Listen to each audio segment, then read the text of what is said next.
The whistle of the wind carried the scent of approaching rain across the vast Wyoming plains as Asher Powell squinted at the horizon, his weathered hand pulling the brim of his hat lower to shield his eyes from the setting sun. The year was 1875, and the newly laid railroad tracks cutting through the territory were still a novelty to many, a promise of civilization slowly encroaching upon the wild frontier. But it wasn't the tracks that caught Asher's attention as he guided his chestnut mare toward home after a long day of rounding up strays. It was the crumpled figure lying beside them, motionless save for the occasional stirring of tattered skirts in the breeze. "Whoa there, Penny," he murmured to his horse, reining her in as he approached with caution. In these parts, caution meant survival. Drawing closer, he realized the figure was a pregnant woman, her delicate frame overwhelmed by her swollen belly, her face gaunt and pale, eyes closed as though she'd finally surrendered to whatever hardship had driven her to this desolate spot. For a moment, Asher feared he was too late, that she'd already succumbed to exposure or worse. "Madam," he called out softly, dismounting with a practiced ease that belied his 30 years. "Madam, can you hear me?" At the sound of his voice, her eyes fluttered open, striking blue eyes that seemed to hold the last bit of life in her otherwise depleted body. She tried to speak, but only a rasp emerged, her cracked lips parting with effort. "Water," he said immediately, pulling his canteen from Penny's saddle. With gentle hands that had broken wild horses and wrestled steers, he lifted her head slightly, helping her drink small, careful sips. "Slow now," he cautioned. "Too much at once will make you sick." She obeyed, drinking with the desperate restraint of someone who knew starvation intimately. When she'd had enough, she sagged against his supporting arm, her eyes closing briefly. "How long have you been out here?" Asher asked, taking in her condition with growing concern. Her dress, once fine by the look of the fabric, was soiled and torn. Her boots were worn through at the soles, and her golden hair hung in limp, tangled strands around her hollow cheeks. "3 days," she whispered, her voice clearer now but still weak. "Train. They put me off the train." Asher's jaw tightened. He'd heard stories of railroad companies ejecting passengers who couldn't pay their fare, leaving them stranded in the wilderness. But to abandon a pregnant woman was beyond cruel, it was a death sentence. "What's your name?" he asked, already assessing how best to transport her to safety. "Olivia," she said, one protective hand resting on her rounded belly. "Olivia Keller. I'm Asher Powell, got a ranch about an hour's ride from here." He gestured toward the distant foothills. "Can you stand, Miss Keller? We need to get you someplace safe before nightfall." She attempted to rise but lacked the strength, her legs buckling beneath her. Without hesitation, Asher scooped her up, surprised at how little she weighed despite her pregnancy. "When's the last time you ate?" he asked, settling her carefully on Penny's back before mounting behind her. Olivia leaned weakly against his chest. "Yesterday morning, had some berries, not much else since." Anger flared in Asher's chest, not at her, but at the circumstances that had abandoned this woman and her unborn child to such a fate. He secured one arm around her waist, holding her steady as Penny began walking. "Well, Miss Keller, when we get to my ranch, you'll eat till you're full," he promised, his voice gentle but firm, "and then some." She didn't respond, having surrendered to exhaustion, her head resting against his shoulder. Asher guided Penny carefully along the trail, mindful of his precious cargo. The sun was setting behind the mountains by the time the Powell ranch came into view, a modest spread with a sturdy 2-story house, a barn, and several outbuildings. Smoke curled from the chimney, signaling that Martha, his housekeeper, had already started supper. As they approached, the front door opened, and Martha herself appeared, a gray-haired woman with keen eyes that widened at the sight of Asher returning with an unconscious woman in his arms. "Lord above, Asher Powell, what have you found now?" she called, rushing down the porch steps. "Found her by the railroad tracks," Asher explained as he dismounted carefully, keeping Olivia secure. She's pregnant and starving, got put off a train 3 days ago. Martha's expression hardened. Savages, she muttered, not referring to any native tribes but to the men who would abandon a woman in such condition. Bring her in, I'll heat some broth. Inside, the house was warm and smelled of fresh bread and stew. Asher carried Olivia to the guest bedroom on the first floor, laying her gently on the bed while Martha bustled about, gathering extra pillows and blankets. She needs a doctor, Asher said, straightening up. In this weather. Martha glanced toward the window where the first raindrops were beginning to spatter. Doc Evans won't make it tonight. The creek'll be flooding with this storm coming. As if to emphasize her point, thunder rumbled in the distance. We'll do what we can for her tonight, Martha continued practically. I've helped birth enough babies to know she's not in immediate danger. That child's still riding high. Now go tend to your horse while I get this poor girl cleaned up and into something decent. Asher hesitated, strangely reluctant to leave Olivia's side, but Martha shooed him away with practiced authority. He headed back outside to see to Penny, his mind still on the woman he'd rescued. By the time he returned, Martha had changed Olivia into one of her own nightgowns, too large but clean, and was propping her up against the pillows. Olivia was awake again, looking disoriented but less deathly pale. There he is, Martha announced, the cowboy who saved your life. Now you're going to have some of this broth, young lady, and don't argue. I wouldn't dream of it, Olivia replied with a weak smile that nevertheless transformed her face, hinting at a beauty that hardship had temporarily dimmed. Asher hung back, suddenly uncomfortable under her gaze. How are you feeling, Miss Keller? Better, she said simply. Thank you for. Her voice broke and tears welled in her eyes. For stopping, some rode past, they just rode past. Martha handed her a handkerchief and shot Asher a look that said plainly what she thought of men who'd ignore a woman in distress. Anyone with a shred of decency would have stopped, Asher said, embarrassed by her gratitude. But they didn't. You did. Olivia accepted the bowl of broth Martha offered, her hands trembling slightly. Small sips, Martha instructed. Your stomach needs time to remember its purpose. Olivia obeyed, closing her eyes in appreciation as the warm broth revived her. It's delicious, she murmured. Just wait till you're ready for solid food, Martha replied with satisfaction.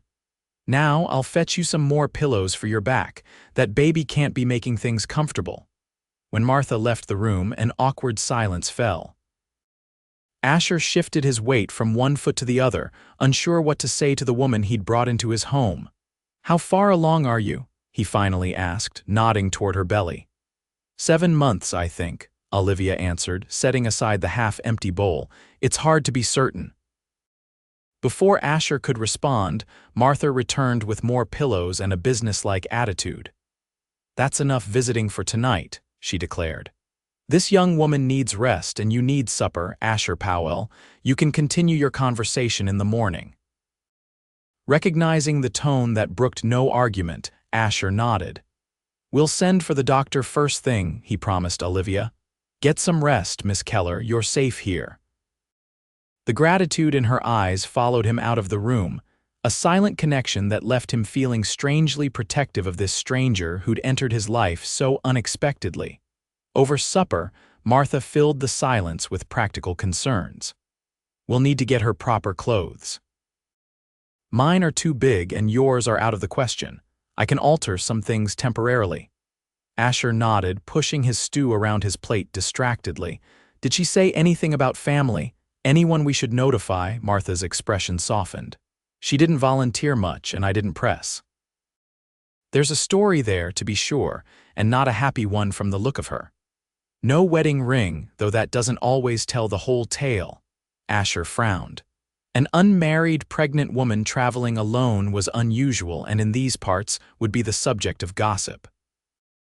Not that he cared about such things, but he knew how cruel people could be. Doesn't matter, he said decisively. She can stay here as long as she needs. Martha gave him a shrewd look. That's generous of you, Asher, very generous indeed. It's the right thing to do, he replied simply, uncomfortable with her implied meaning. "Of course it is," Martha agreed too readily. "Just like taking in that three-legged coyote pup last spring was the right thing to do, and that orphaned foal the year before." "She's not a stray animal, Martha. No, she's a young woman with a baby on the way and, I suspect, nowhere to go." Martha's voice softened. "I'm not criticizing Asher. Your good heart is why I've stayed on since your parents passed. I just want you to be prepared." "For what?" "For whatever comes next." Martha stood, gathering their dishes. "Now, I'm going to check on our guest once more before turning in. You should get some rest too." But rest eluded Asher that night as the storm raged outside. He found himself standing at his bedroom window, watching lightning split the sky, his thoughts repeatedly returning to the woman sleeping downstairs. Who was she? What circumstances had led her to be abandoned, pregnant, and alone in the middle of Wyoming territory? And why did he feel so drawn to help her beyond simple human decency? Morning brought sunshine and clarity after the storm. Asher rose early, as was his habit, and was surprised to find Olivia already awake and sitting at the kitchen table while Martha prepared breakfast. "Good morning," Olivia greeted him, looking markedly improved. Some color had returned to her cheeks, and her hair had been brushed and braided neatly, though Martha's borrowed dress hung loosely on her frame except where her pregnancy strained the fabric. "You're looking better," he observed, accepting the coffee Martha handed him. "Amazing what a night in a real bed can do," Olivia replied with a small smile that didn't quite reach her eyes. "Your housekeeper has been very kind." "Martha's more than a housekeeper," Asher corrected gently. "She raised me after my mother died, stayed on when my father passed too. She's family." Martha harumphed at this sentimentality but looked pleased nonetheless.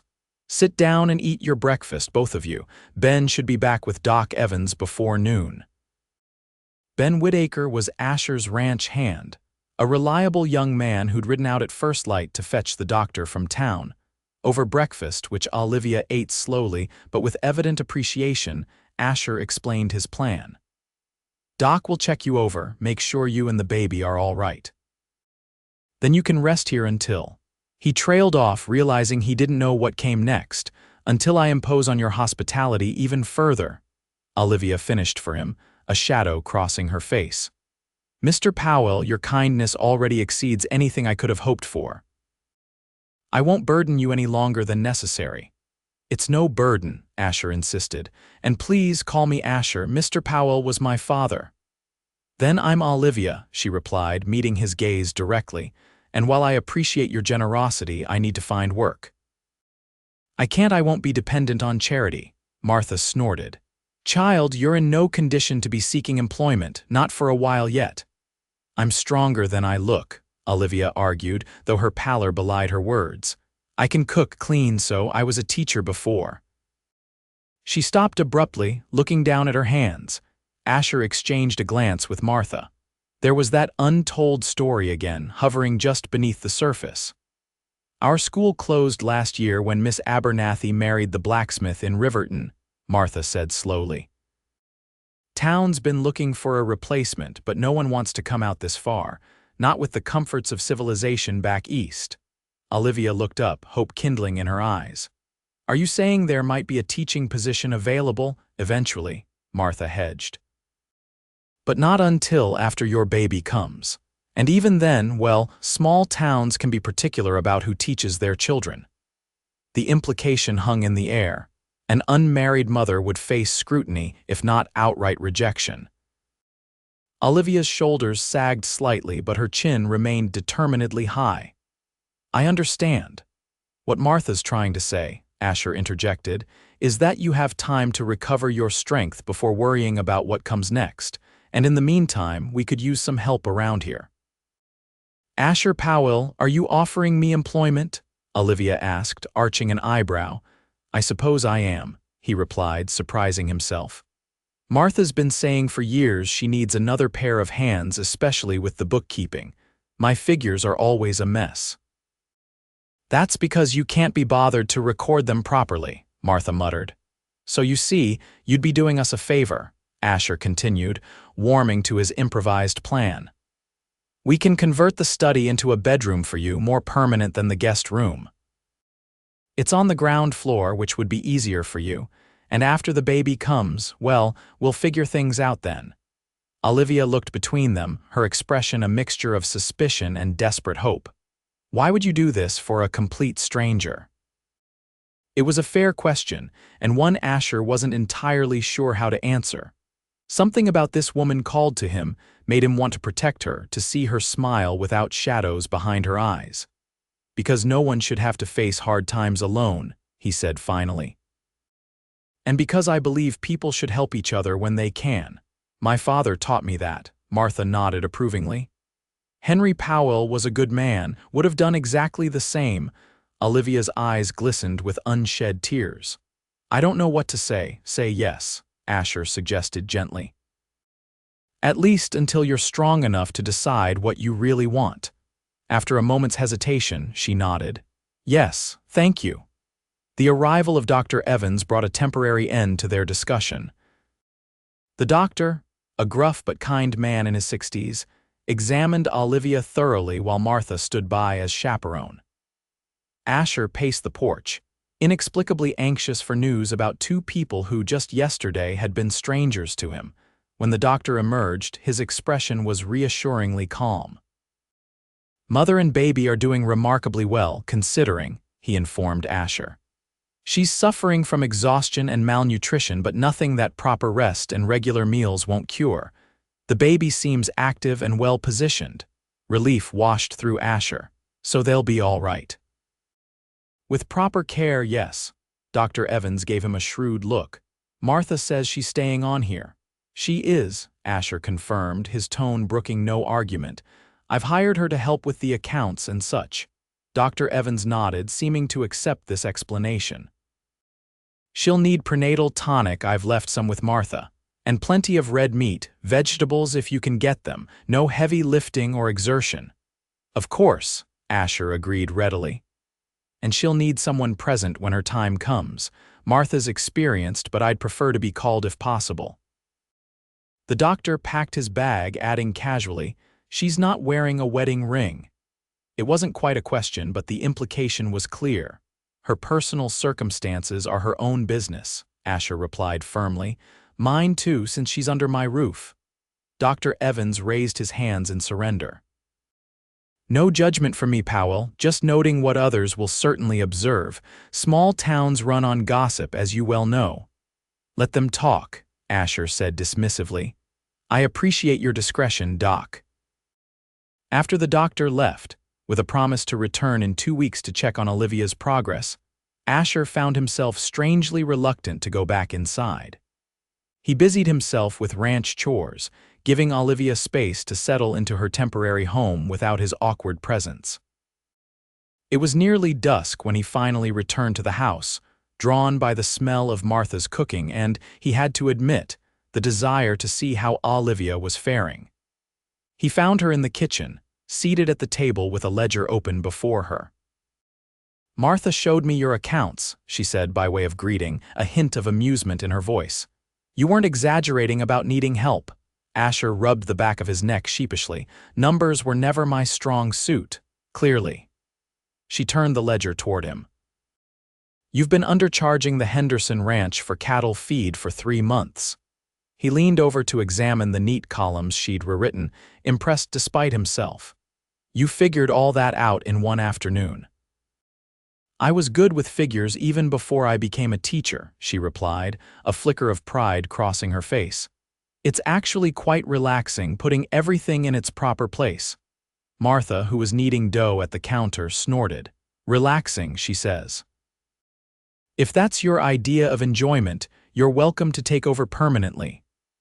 Olivia smiled, a real smile this time, one that transformed her face and caught Asher by surprise. For the first time, he saw beyond the desperate woman he'd rescued to the person she must have been before whatever hardship had befallen her. So the doctor says you're both doing well, he said, taking a seat across from her. Yes, thanks to you, she agreed, her expression sobering. Doctor. Evans says another day out there and, She trailed off, one hand moving protectively to her belly. "Well, you're here now," Asher said, uncomfortable with her gratitude, "and Martha's determined to fatten you up before that baby arrives." "Someone has to," Martha interjected, sliding a plate of warm biscuits onto the table. "Both of you eat. Stew's almost ready." Over supper, Asher found himself sharing stories about the ranch, how his father had built it from nothing, how they'd survived harsh winters and drought summers, how the railroad's arrival had changed everything by making it easier to get cattle to market. Olivia listened with genuine interest, asking thoughtful questions that revealed her intelligence. She offered little about her own past in return, though, and neither Asher nor Martha pressed her. As the days passed into weeks, a routine developed. Asher would rise at dawn to work the ranch with Ben, while Olivia slowly regained her strength, working on the accounts and helping Martha with lighter household tasks. In the evenings, they would gather around the fire, sometimes reading aloud from Asher's small collection of books, sometimes just talking. Gradually, Olivia began to share fragments of her story. She'd been a school teacher in Ohio, she told them one evening. She'd come west because. Here she always faltered, some pain behind her eyes stopping the words. "You don't have to tell us anything you don't want to," Asher assured her, seeing her distress. "It's not that," she said softly. I made such a terrible mistake, trusted the wrong person." Martha reached over to pat her hand. "We all do that, child, part of being human." Olivia nodded, seeming to draw strength from the older woman's matter-of-fact acceptance. His name was James. He was passing through town, charming, full of stories about the West and its opportunities. He said he owned land in Wyoming territory, that he was going to build a grand hotel once the railroad came through. Her voice took on a bitter edge. "He said he loved me, asked me to marry him, to come west and build a life together." "But there was no land," Asher guessed, anger stirring on her behalf. Olivia shook her head. "No land, no hotel, not even a real plan, just schemes and empty promises." She took a shaky breath. "When I discovered I was expecting, he disappeared, took what little money I had saved." "The blackguard," Martha muttered darkly. "I couldn't stay in town after that, the scandal." Olivia closed her eyes briefly. "So I gathered what I could and bought a train ticket west. I thought perhaps I could find work in one of the new towns, somewhere no one knew me. But the journey cost more than I anticipated. When my money ran out, they put me off the train." "Just left you there?" Asher asked, his hands clenching involuntarily. "The conductor seemed apologetic, at least," Olivia said with a wan smile. "Said the next town was only 5 miles on." "But in my condition, walking was difficult?" Asher thought of how he'd found her, collapsed beside the tracks, and felt a surge of protective fury. If James were before him now, he wouldn't answer for his actions. "Well, his loss is our gain," Martha declared briskly, as if sensing the dark turn of Asher's thoughts. "That baby of yours will have a proper home here until you decide what's next." Olivia's eyes filled with tears. "You've both been so kind, I don't know how I'll ever repay you." "You already are," Asher said honestly. "The ranch books haven't been this organized since my mother was alive." His comment achieved its intended effect. Olivia smiled through her tears, and the heaviness of her confession lifted somewhat. As her pregnancy progressed, Olivia bloomed under Martha's watchful care. Regular meals restored her health, and the haunted look in her eyes gradually faded. Asher found himself increasingly drawn to her quiet strength, her intelligence, the gentle humor that emerged as she grew more comfortable in her new home. He caught himself watching her sometimes, admiring the way sunlight caught in her hair as she sat on the porch shelling peas with Martha, or how her face lit up when she felt the baby move. It was a dangerous path his thoughts were taking, he knew. Olivia was vulnerable, dependent on his help. The last thing she needed was unwanted attention from the man whose roof she sheltered under. So Asher kept his growing feelings carefully hidden, maintaining a friendly but respectful distance. If Martha noticed the way his eyes followed Olivia, or how he always found reasons to be at the house when before he'd spent most daylight hours in the fields. She mercifully kept her observations to herself. One afternoon in her 8th month, Olivia waddled out to the corral where Asher was breaking a spirited young mare. She stood watching his patient work with the animal, one hand supporting her back as her other rested atop her prominent belly. "She doesn't want to accept the saddle," Olivia observed as Asher let the mare sniff the offending item for the 10th time. "She will," Asher replied with the calm certainty that characterized his approach to most challenges. "Just needs to understand it's not going to hurt her." "Is that your approach to everything? Patience and persistence?" "Works more often than not," he said, glancing over at her. "You shouldn't be on your feet so much. Martha will have my hide if she sees you out here." "Martha's napping," Olivia confided with a conspiratorial smile. "And I needed some fresh air. This little one has been kicking up a storm all day." As if on cue, there was a visible movement across her abdomen. Olivia laughed, placing her hand over the spot. "See, restless, just like its mother." Without thinking, Asher asked, "May I?" Surprise flickered across Olivia's face, followed by something softer. "Of course." Setting down the saddle, Asher approached and hesitantly placed his hand where she indicated. For a moment, nothing happened, and he was about to withdraw when he felt a decisive thump against his palm.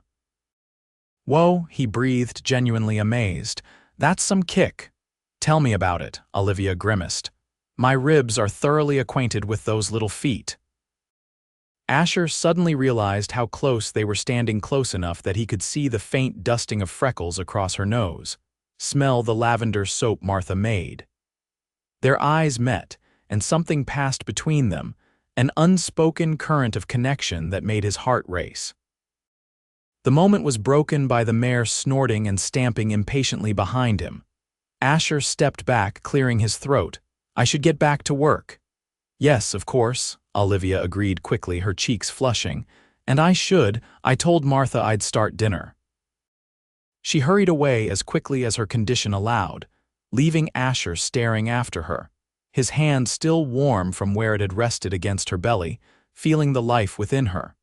That evening, an unexpected visitor arrived just as they were finishing supper.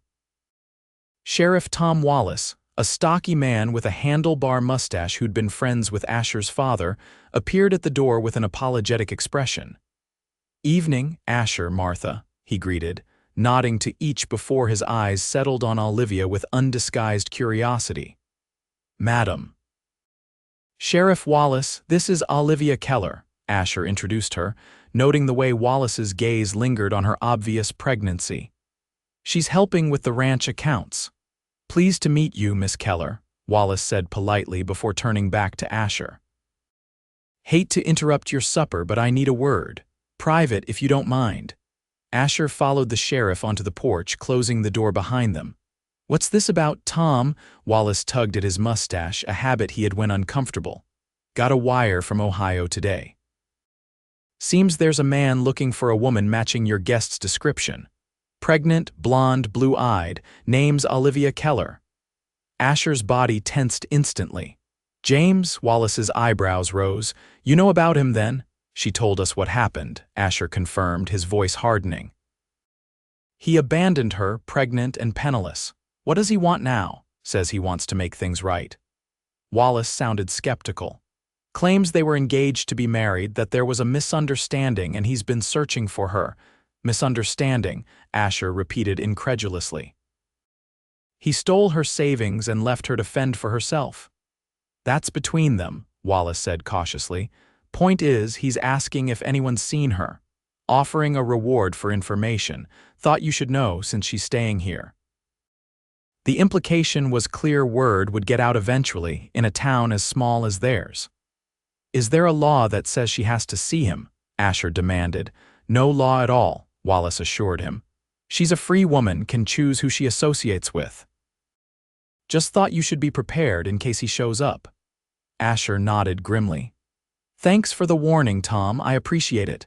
After the sheriff left, Asher remained on the porch, wrestling with how to share this news with Olivia. The last thing he wanted was to cause her distress, especially so close to her delivery, but she had a right to know. When he returned to the kitchen, Olivia took one look at his face and knew something was wrong. "What is it?" she asked, her hand automatically going to her belly in a protective gesture. "Sheriff Wallace had news," Asher said carefully, retaking his seat at the table. "There's been a wire from Ohio. James is looking for you." The color drained from Olivia's face. "Looking for me? Why?" "He says he wants to make things right," Asher replied, unable to keep the skepticism from his voice. "Claims it was all a misunderstanding." Martha made a disgusted noise. "Misunderstanding indeed, man's a snake." "He's offering a reward for information on your whereabouts," Asher continued, watching Olivia closely. "Tom wanted us to know in case he shows up here." Olivia's hands trembled as she reached for her water glass. "Do you think he will come here, I mean?" "Hard to say," Asher answered honestly. "But if he does, you're under no obligation to see him. This is your home now for as long as you want it to be. No one's going to force you to do anything you don't want to." "My home," Olivia repeated softly, looking around the kitchen with new eyes. "It has become that, hasn't it?" "Indeed it has," Martha affirmed, reaching over to squeeze Olivia's hand. "And we protect our own around here." Olivia's eyes filled with tears, but she blinked them back, straightening her shoulders with the quiet dignity that Asher had come to admire. "Thank you, both of you. I don't know what I would have done if Asher hadn't found you by those tracks," Martha finished for her. "Well, he did. And now you're here where you belong, where you belong." The words hung in the air, carrying more meaning than perhaps Martha had intended. Asher found himself agreeing deeply Olivia did belong here with them, with him. The realization was both exhilarating and terrifying. That night, unable to sleep, Asher stood at his bedroom window, staring out at the moon-washed landscape of his ranch. The thought of James appearing, trying to claim Olivia and her child, filled him with a fierce protectiveness that went beyond mere concern for a friend. He'd fallen in love with her, he realized with startling clarity. Gradually, inevitably, over these past weeks, Olivia Keller had become essential to his happiness. Her smile brightened his days, her gentle wisdom challenged his thinking, her courage in the face of adversity humbled him. But what could he offer her? A hard-working rancher with little education and less sophistication. Would she see his feelings as genuine, or merely as an obligation he felt toward the woman he'd rescued? These questions kept him awake until dawn broke over the eastern hills, bringing with it no answers, but the certainty that he would do whatever was necessary to ensure Olivia's happiness, even if that meant stepping aside should she choose a different path. 2 days later, Olivia went into labor. It began in the early morning hours, with Martha calmly taking charge while Ben rode for Dr. Evans. Asher found himself banished to the barn, pacing anxiously as the hours crept by, each of Olivia's cries tearing at his heart. "Women have been doing this since Eve," Ben reminded him, having returned with news that the doctor was delivering another baby and would come as soon as possible. "Martha knows what she's doing." "I know," Asher acknowledged, running a hand through his hair for the 100th time. "I just care about her," Ben finished with unusual perceptiveness. "We all see it, boss." Before Asher could respond to this observation, Martha appeared at the barn door, looking tired but triumphant. "You can come in now," she announced. "You've got a healthy baby girl to meet." Asher practically sprinted to the house, pausing only at the doorway of Olivia's room to collect himself. Inside, he found her propped up on pillows, looking exhausted but radiant, a small bundle cradled in her arms. "Asher," she greeted him with a weary smile. "Come meet Alina." He approached cautiously, overwhelmed by the tableau before him: Olivia, somehow more beautiful than ever in her maternal glow, and the tiny infant sleeping peacefully against her chest, a wisp of dark hair visible beneath the blanket. "She's perfect," he whispered, afraid to disturb the baby. "Would you like to hold her?" Olivia offered unexpectedly. Asher hesitated, his calloused hands suddenly seeming too rough for such a delicate creature. But Olivia was already extending the bundle, and Martha was arranging his arms into the proper position, and then Alina was there. Impossibly light, yet somehow the weightiest responsibility he'd ever held. The infant squirmed slightly, her tiny features scrunching before relaxing again. One miniature hand escaped the blanket, fingers unfurling like a flower in the sunlight. "Hello, Alina," Asher murmured, surprised by the instant connection he felt to this new life. "Welcome to the world."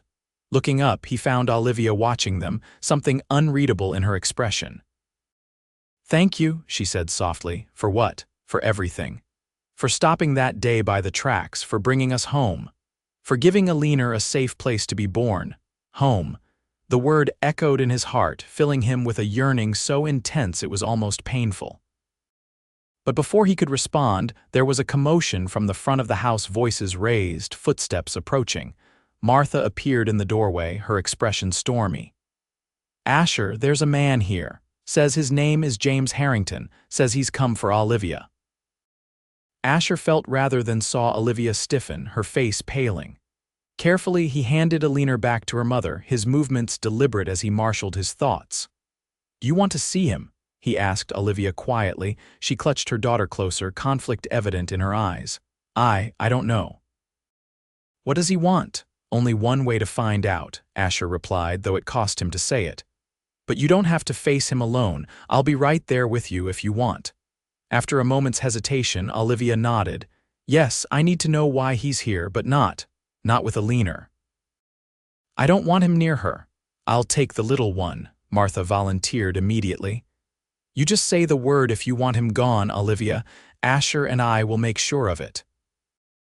Olivia carefully transferred her daughter to Martha's experienced arms, then adjusted her shawl around her shoulders, visibly gathering her strength.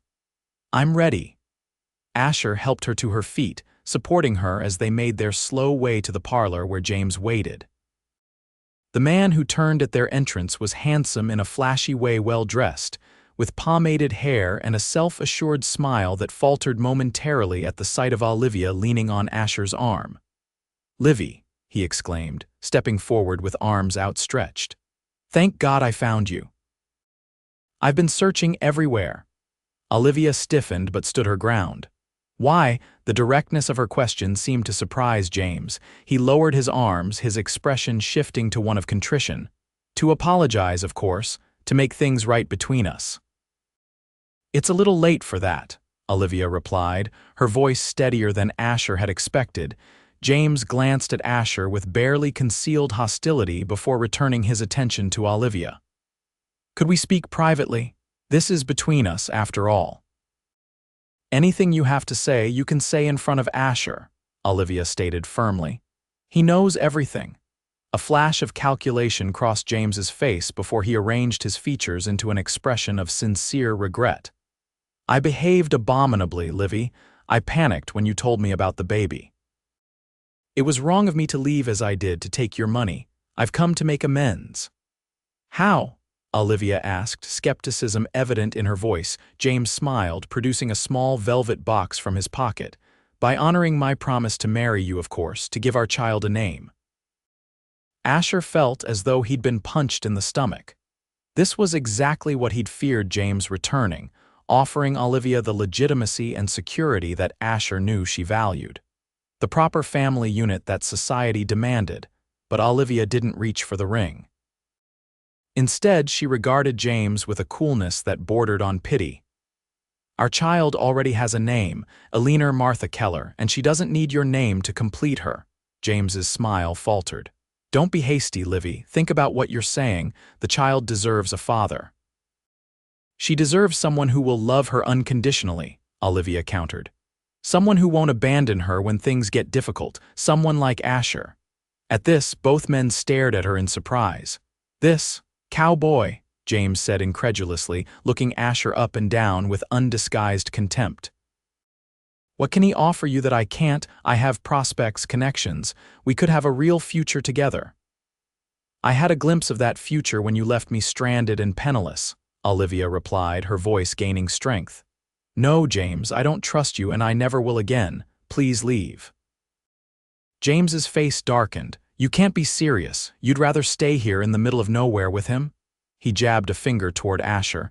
You know what people will think, what they'll say about you, about the child. I know exactly what they'll say, Olivia acknowledged calmly.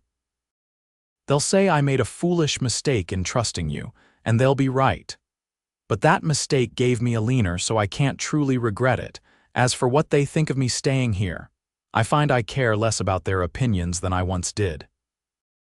James's charming facade cracked entirely, revealing the petulance beneath. This is absurd. I'm offering you respectability, Olivia, a chance to erase your mistake. The only mistake I'd be making is believing you've changed, Olivia replied steadily. Goodbye, James.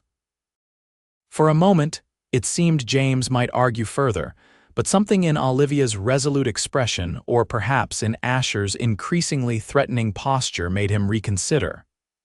You'll regret this, he warned, shoving the ring box back into his pocket. When the novelty wears off and you're still just a fallen woman in a backwater town. That's enough, Asher growled, stepping forward. You've said your piece and she's given her answer. Now get out of my house. James hesitated, clearly weighing his options, before turning on his heel with a final scornful glance at Olivia. Good luck with your cowboy, Livy. You'll need it. After he'd gone, slamming the door behind him, Olivia sagged against Asher, the confrontation having drained what little strength she had after childbirth. You were magnificent, Asher told her, helping her to a chair. But are you sure about sending him away? Olivia looked up at him, her eyes clear and certain. I've never been more sure of anything. James is my past, a past I'm not proud of, but one I've made peace with. This, she gestured around her at the house, is my present, and I hope my future. It can be, Asher said earnestly, kneeling beside her chair to meet her at eye level. Olivia, these past months having you here, I never knew how empty this house was until you filled it with your presence. Olivia's eyes widened slightly. Asher.